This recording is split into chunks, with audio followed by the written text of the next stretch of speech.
So the next one is awe, and I'm not so sure what that means. Besides, when I was going through school and stuff, I really loved physics, and I was in awe of the universe, and that did easily led me to, oh, there has to be a designer that made all this, because there's no way it could have happened, whatever, by accident. Which is obviously statements I heard from other people, Hmm.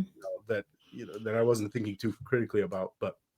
Awe, like you said, it's especially for when we experience something big. So that could be like the Grand Canyon or looking at the universe or even ideas that are big. And it helps us get out of our neurotic brains. We scientifically become more kind. We'll let go of resentments. We'll experience less depression if we have moments of awe. What is transcendence?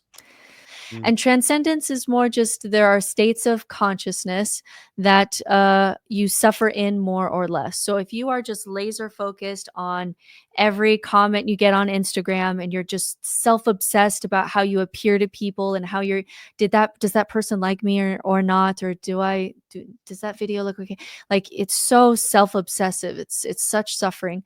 And transcendence are states of consciousness that feel different. So this would be states of um, uh, people can experience all kinds of ways, but when you experience oneness, some people experience that while singing with other people. We have brain studies that show that our brains start to link up even.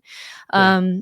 Or this could be people who do mushrooms and kind of turn off their default mode of their brain to just experience being again. For some people, this is like getting into flow states, like when they're surfing, where their actions and their thinking are so in line that it becomes this really enjoyable kind of flow state. They're just states of consciousness that are enjoyable to experience, whether or not they come from a god.